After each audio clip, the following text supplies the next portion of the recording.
Hello students, एक बहुत अच्छा क्वेश्चन है। An element delta L vector is equals to delta X और आई कैप। यहाँ पर आई कैप रिप्रेजेंट कर रहा है एक्स एक्सिस की डायरेक्शन को।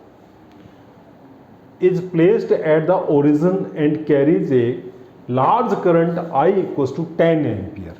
ये जो कैरी कर रहा है ना करंट, ये आई इक्वल्स टू कितना है, 10 एम्पियर है। पहली बात तो ये क्लियर होगी, काफ़ी लार्ज नंबर ऑफ करंट है। What is the magnetic field on the Y axis. अब ध्यान से देखो, ये चल रहा है एक्स एक्सिस की तरफ और करंट और करंट तो इस तरफ हो गई इसके साथ में। अब क्या मांग रहा है ये, magnetic field on the Y axis. Y axis हो गया इस तरफ, तो मैग्नेटिक फील्ड आपके पी पॉइंट के ऊपर ये मांग रहा है, ठीक ना, on the Y axis at a distance of 0.5 metre. ये P पॉइंट की जो डिस्टेंस है, जिसको अपन R कह सकते हैं, ये डिस्टेंस कितनी है, 0.5 मीटर है, करेक्ट। और डेल्टा x की वैल्यू जो है वो 1 centimetre. Delta x equals to 1 centimetre, मतलब 1/100 कर दो मीटर के अंदर, करेक्ट। अब आप सबसे पहले ये देखो, मैग्नेटिक फील्ड क्या फाइंड करना है P पर, तो ये R और ये DL जो है ना, कौन सा, ये DL, ये वाला, ये जो DL है ना, इसके बीच में जो एंगल है थीटा, वो कितना हो गया, 90 डिग्री। मैग्नेटिक फील्ड यानी कि बायो सावर्ट ने क्या बताया था, dB इक्वल्स टू क्या लिखेंगे अपन, mu naught upon 4 pi I DL sine theta upon R square. Clear. अब क्या क्या बातें क्लियर हो गई इसके अंदर। एक तो बात क्लियर हो गई कि डिस्टेंस आर 0.5 मीटर, आई की वैल्यू, DL क्या है हमारे पास में, DL वेक्टर बताया था डेल्टा एक्स आई कैप बताया था ना, और डेल्टा एक्स की वैल्यू मेरे पास आ चुकी है।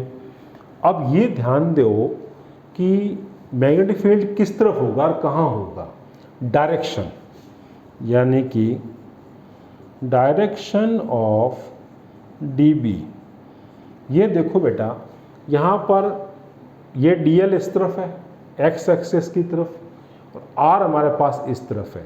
ये तो हो गया हमारे पास में क्या, I कैप, और इस तरफ क्या हो जाएगा, ये J कैप।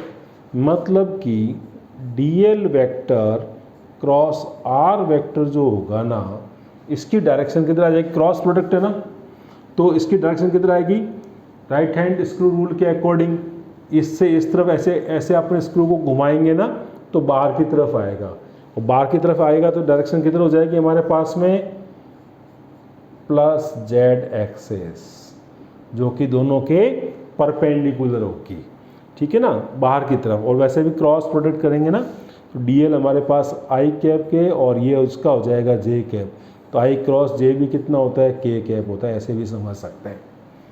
अब वैल्यू, न्यूमेरिकल वैल्यू कितनी आएगी इसकी, mu naught upon 4 pi into I दे रखा हमारे को 10 एम्पियर, और DL हो गया हमारे पास में ये वाला 1/100, 1 और अपॉन में 100 यहाँ लगा दो, ठीक है।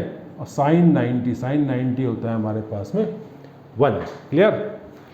R स्क्वायर, R ये 0.5 मीन्स 0.5 इंटू 0.5, डेसिमल हटा दें, 2 जीरो यहाँ लगा सकते हैं। अब अपन क्या देख पा रहे हैं, ये 2 जीरो से ये 2 जीरो गया, 5 1 जा 5 और 5 2 जा। क्लियर। अब म्यू नॉट अपॉन 4 पाई होता है 10 की पावर -7 इंटू 2/5। क्लियर। अब 2/5 है ना, तो 2/5 कितना होता है बताओ, 5 का डिवाइड इसके अंदर दो, तो ये हो जाएगा 0.4 इंटू 10 की पावर -7, और डेसिमल को अगर मैं उस तरफ शिफ्ट कर दूं, तो ये हो जाएगा 4 इंटू 10 की पावर -8 टेस्ला। ठीक है भाई, ये इसका मैग्नीट्यूड हो गया, और डायरेक्शन किधर हो जाएगी, प्लस जेड एक्सेस की तरफ। बहुत अच्छा क्वेश्चन है, थोड़ा केयरफुली समझें, केयरफुली करें, और ऐसे क्वेश्चंस के अंदर डाटा कलेक्ट कर लें, और अगर मैं फॉर्मूले में सीधी वैल्यू रखता हूँ और डायरेक्शन डिस्कस कर लेता हूँ तो इसके अंदर फुल मार्क्स हैं। बहुत अच्छी तरह से कीजिए। मिलते हैं नेक्स्ट क्लास के अंदर। Bye bye, all the best. Like share and subscribe करना बिल्कुल ना भूलें।